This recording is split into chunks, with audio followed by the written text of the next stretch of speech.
Okay, I think we should start.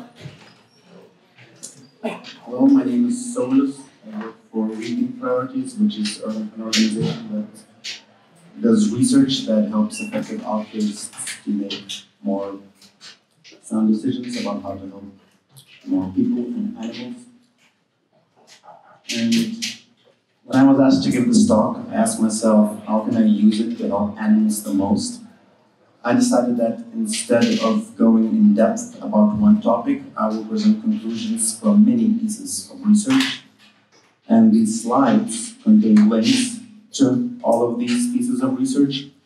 And also here is the link to the slides, which I will also show at the end of the presentation. So if you want to easily access all of the research that I will be talking about, this is the only link you need to write down. I will also post the slides on a Facebook group. So I will first talk about rates of veganism and vegetarianism and animal product consumption. Then I will briefly talk about the cost effectiveness of corporate campaigns. And finally, I will talk about some groups of animals that are currently few or no animal advocates try to help, but perhaps sometimes in the future, animal advocacy movement should try to help these animals. So I believe that in order to make sound decisions within animal advocacy, we first of all need to understand what is the current situation well, which is why I feel uneasy when in Facebook groups and websites for animal advocates I see these articles being shared that say things like 6% of the US population is already vegan, or there are at least 75 million vegans and vegetarians in Europe now. One thing that happens is that the higher the number that some flawed study finds, the more it seems to be shared by vegans and animal advocates.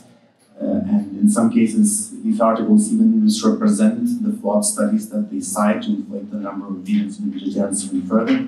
I think what's going on is that people understand that if everyone thinks that everyone is going vegan, people are more likely to go vegan themselves. However, it's important that at least we animal advocates know the true situation. The biggest problem with these surveys is that they simply ask people, are you a vegan or are you a vegetarian? However, we have a lot of evidence that we should not trust the answers people give to these questions. One of the best surveys on the topic asked a representative big sample of the US population if they consider themselves vegetarian, and 2.3% of the people answered yes. However, later all the respondents were also asked to fill a dietary recall survey to list everything they ate during 2 random days. 59% of self-proclaimed vegetarians ate at least some meat during those 2 days. Additional 10% answered yes when asked if they ate any fish in the last 30 days.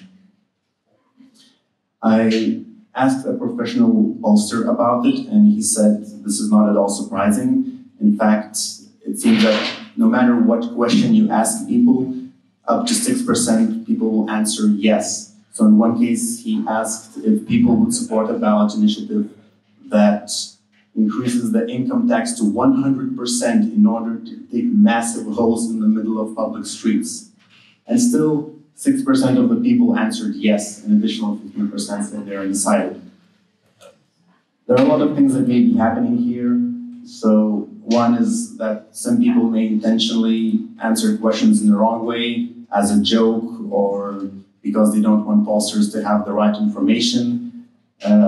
Sometimes people may not read the questions. A lot of these surveys are done online where people are paid to do the survey, so they are just trying to get through it as quickly as possible in order to get more money. They might just accidentally press the wrong button, and there are also many biases that impact people's answers. So what is the real situation? Well, I spent 3 months analyzing the trends of veganism and vegetarianism in the US. And there is a lack of good data, there's a lot of data, there's a lack of good data, but it seems very roughly that 1% of people are actually strict vegetarians that also identify as vegetarians. And the percentage of vegans is very difficult to pin down with surveys because there are just so few of them, so it's difficult to catch enough of them. But it seems to be less than 0.3%. Perhaps most depressingly, I was unable to confidently conclude that the rate of vegetarianism and veganism has increased significantly in the last 30 years. It seems to have increased a little bit, but not by that much. And at the same time, while the rate of veganism and vegetarianism remains very low, the number of animals that are farmed worldwide is growing at a very fast pace in big parts because of the growth in Asia. It's going both because the world population is increasing and because per capita meat consumption is increasing. The graphs that I showed don't include fish, and aquaculture is the fastest growing food sector in the world. It's skyrocketing. Egg consumption worldwide is going up as well, also in big part because of China, but even in countries like the US, in 2019 saw the highest consumption of meat in the US ever, and egg consumption is on the rise in the US as well. Hopefully, one day, clean meat and other innovations will bring these numbers down and eventually we'll get rid of factory farming altogether. But I think we are a long way from there, many, many decades. So we should do something to help all of these animals that will suffer in horrible conditions until that happens.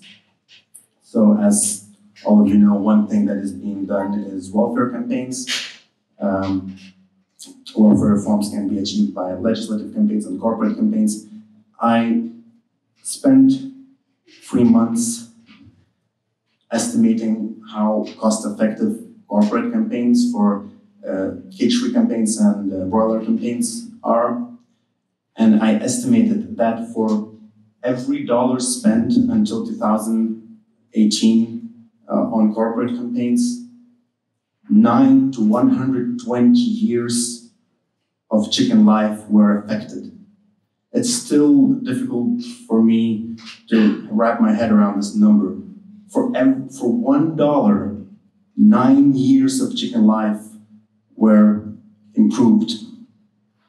Like, to all the people in this room who made this happen, I'm a big fan of your work, and on behalf of animals, thank you very much. I should say some disclaimers about this estimate though. So first of all, this is not an estimate of what an additional donated dollar would achieve. I just estimated how many animals all the campaigns affected and divided it by all the costs. I should say that for cost estimate, I included all of the organizations I could find, and I also included all the administrative costs and cost of undercover investigations. But I did not include cost of ballot initiatives, but I also didn't include the impact for ballot initiatives.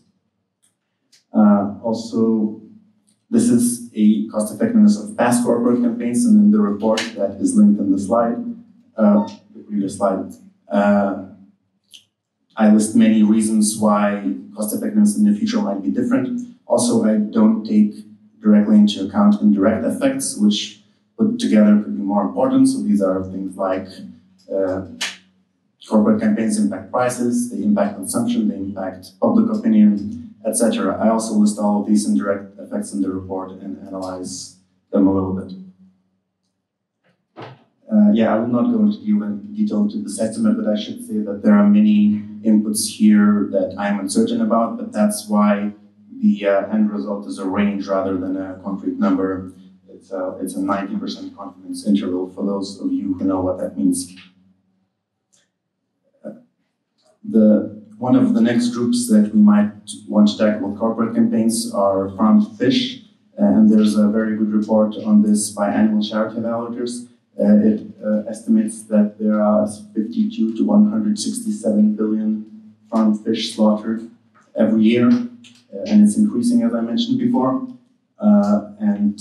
Some of the reforms that could be promising are changing slaughter methods and changing dissolved oxidant levels, and introduce some other possible interventions. However, more research in the space is needed, and a lot of this research is species specific because there are many different species of fish that are farmed around the world. So now I'm going to present some neglected groups of animals. So we currently try to help animals that are raised for food, fur, experiments, and that are kept in zoos. However, there are many other groups of animals that we currently don't help, perhaps in some cases because animal activists don't even know they exist. I, until recently, didn't know that a lot of these groups exist or didn't consider their suffering to be something that could be tackled. So the first such group is rodents farmed for pet snake food. I estimated that there are 4 to 8 million pet snakes around the world, and to feed them, 160 million to 2.1 billion farmed vertebrates are slaughtered every year. So even the lower bound of this number, 160 million, is higher than the estimated number of vertebrates used for experiments. Most of these animals are mice, and they can be slaughtered when they're anywhere between 1 day to 9 months old. And like I watched many YouTube videos to see how they're grown. I didn't do any undercover investigations, but even from what people show, can be seen that most of them live in cramped and unsanitary conditions. The conditions in this photo are especially bad. Most of them are at least somewhat better. And also, but in all cases, they also lack shelters, daylight, and activities, which, according to guidelines for mice that are kept for experiments, are all the things that these animals need. In the report, I also overview what could you maybe do to help these animals, but at this point, I'm too uncertain. The next group of neglected animals are fish that are farmed and then sold to recreational fishermen who hook them on a hook and use them as a live bait to catch other bigger fish. So they seem to be farmed for about 1 year, most commonly, and they suffer not only when they are farmed, but like for fish, I think change of environment causes them stress, and there are a lot of changes of environment when they are transported, when they are kept by wholesalers, retailers, and finally fishermen themselves, who probably don't usually keep them in good conditions, and finally when they are used as a live bait, of course. I estimated that there are 500 million to 10 billion farmed baitfish sold in the United States annually. I haven't found that it seems that there isn't an industry that is very significant in other countries. Also, even in the US, industry is on the decline, so that's an argument against tackling this issue. Maybe it will just die on its own even if we don't do anything. And I think that the most promising intervention is lobbying to increase restrictions. There are already many restrictions on baitfish for conservationist reasons, because often there are invasive species and they spread diseases.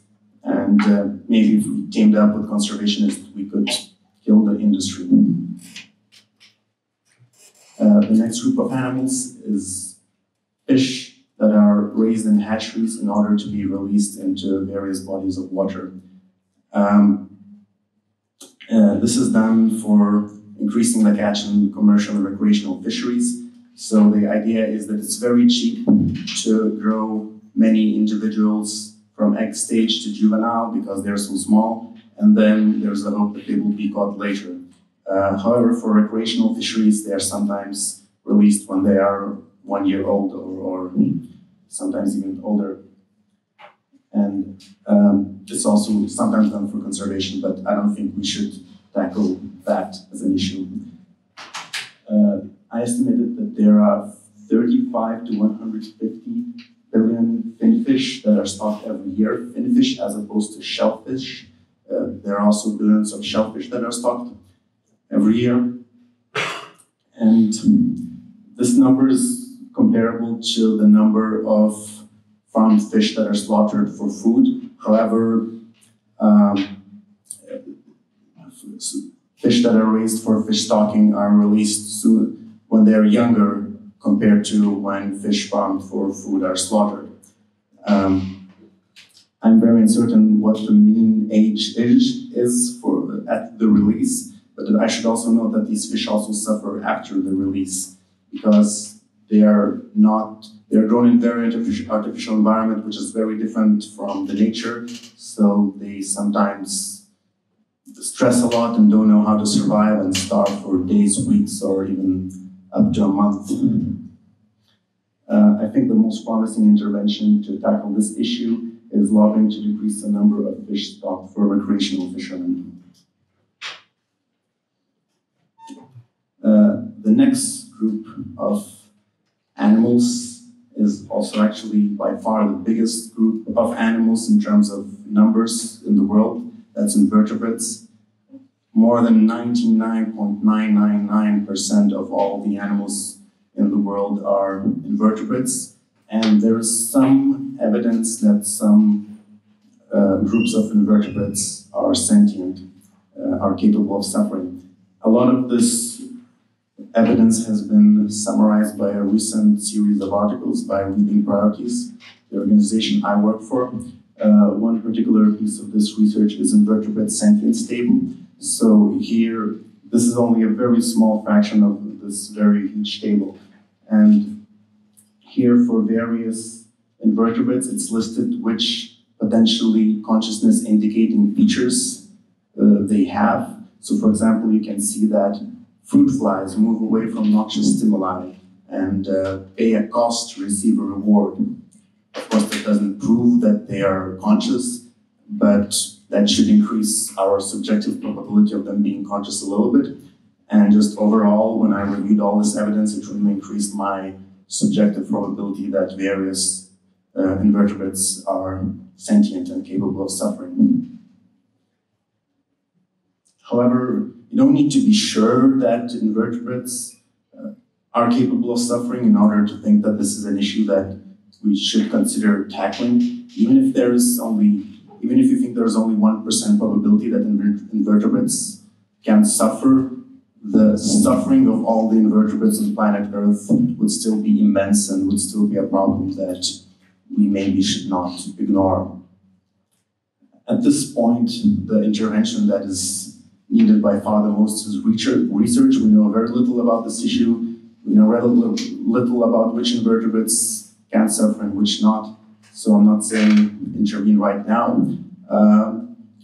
However, just to show that this problem is tractable, one intervention that is being researched is more humane insecticides. So people kill many invertebrates to make crop cultivation easier, and maybe if they use slightly different chemicals to do that, those invertebrates will die in less suffering intense ways.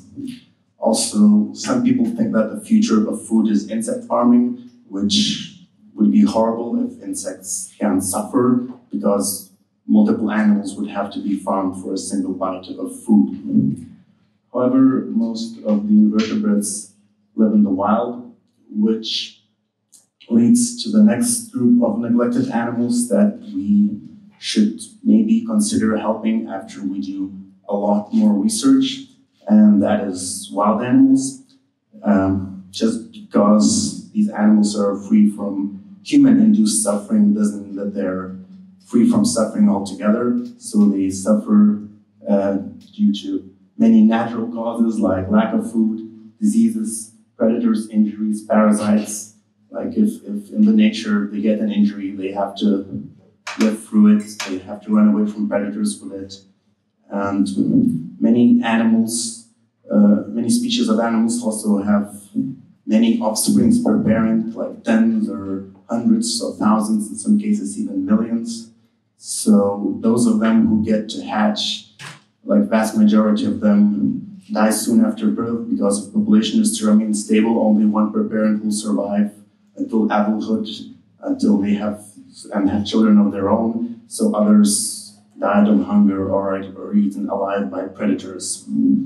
Now, whether you think this is an issue or not depends on your moral stance on some issues. Some people think that we should only try to minimize human-induced suffering.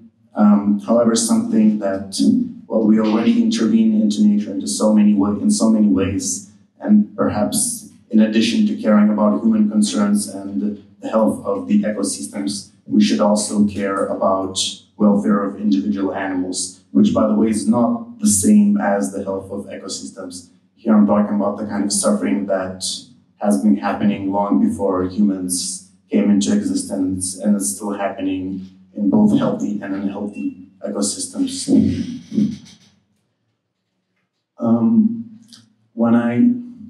Sometimes it is proposed that we should tackle issues that are big in scale, neglected, and tractable, which is one of the reasons why, when I found out about these issues, I thought, wow, almost no one is working on them, or in some cases, no one. They must be very promising. However, I since came to realize that an issue can be too neglected because there are big setup costs related to tackling an issue. First, you need to understand a lot more about it. You need to bridge the knowledge gap that you probably need to find in your organization where everyone will be a beginner because no one has worked on this issue before. And finally, it's difficult to make traction because people currently don't care about these issues. And in some cases, if we start talking about invertebrate suffering, we risk alienating people from caring about animal advocacy altogether. So I'm definitely not saying, hey, we should stop everything that we do and focus on these issues that I presented. I just propose to consider them when considering how to expand animal advocacy movement in the future. So here I presented research that either I did or my colleagues at Rethink Priorities did, and one or two pieces of research that is done by other organizations. However, there are about 30 people working to research how we can help animals more effectively. These are the main organizations in the space. So if you want to work as a researcher or want to donate to research for animal advocacy, these are your main options. If you want to keep up to date with all the research that's being released, I propose subscribing to But Can They Suffer newsletter, which is run by Jamie over here. Every month it lists all the new good or important research pieces and sends them by email. Similarly, there's Animal Charity Volunteers newsletter. Also, for those of you who don't know, this is unrelated to anything I said, but I thought it's important to note. So 80,000 Hours is an organization that helps people to have an impact through their careers. And it's like they provide a lot of free information about this. And they also have a job board that lists open positions in animal advocacy. So yeah, if that's something you're interested in, I encourage you to check them out. There are also many other interesting articles that I wanted to talk about but didn't have time. So one I particularly recommend is Summary of Evidence of Foundational Questions by Sentience Institute. It lists many foundational questions within animal advocacy, for example, whether corporate campaigns cause momentum or complacency in animal movement, and lists arguments for both sides. And yeah, it's a very nice read. I recommend it. Yeah, that's all I wanted to talk about. You can see which I'm not an expert on all of the topics I talked about, but I'm ready for questions.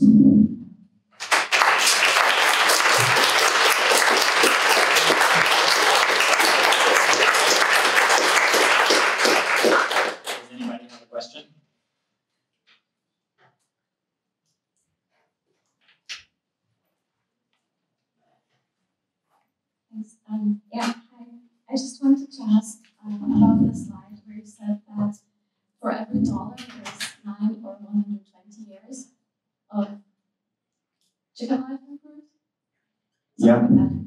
I just wanted to ask, what's the measurement of improvement? Like, how do you define what does it mean? It means that that's how many years chickens will spend in like cage-free, or their conditions like will be improved by broiler campaigns, not including the fact that their lifespans might increase because of broiler campaigns.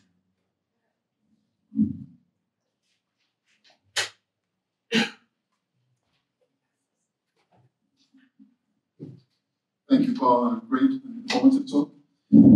Related to the thing about veganism and vegetarianism not really spreading, does the data reflect, or do you think there's a better trend going on within the last 3-4 years as a result of the climate movement? And is the data taking like the recent years into consideration? And do you think that meat reduction as a result of climate change is a more viable direction for focus on from campaigns?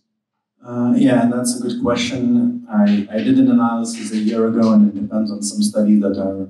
So, I mean, okay, the latest study that I depend on, and is also one of the best, was done in 2018, and it says that 1.1 population in the of the US population are vegetarian and identify as vegetarian. So I don't know, but most of the other studies were done before that, so there could have been some increase recently. Also, this is only for the US. I'm thinking about also doing an analysis for the UK or Europe. I would actually, if you think that would be useful for you, by the way, tell me after the talk, because I want to know whether I should do it. And I don't know about the climate change.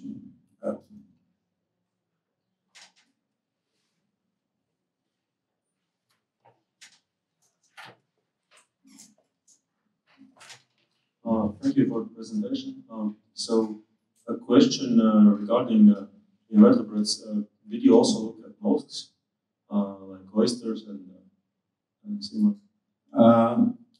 So this is not a report I've written, but they did look. Yeah, they did look at some crustaceans. I'm pretty sure. You can find out by writing the name of the slide and then following the links.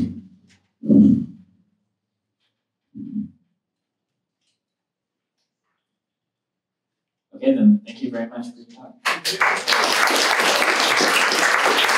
One more question.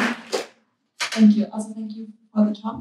I just wanted to ask, since you first talked about veganism and that so few people are vegans, how this is connected to what you talked about later. So, are you basically saying that promoting veganism might not be effective? No, I'm not saying that. It's not related. I just researched various topics and I wanted to present them all.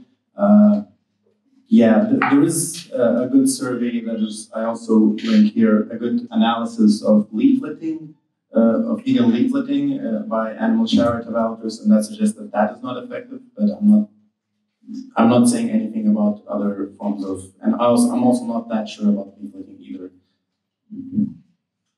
Thank you. Thank you again.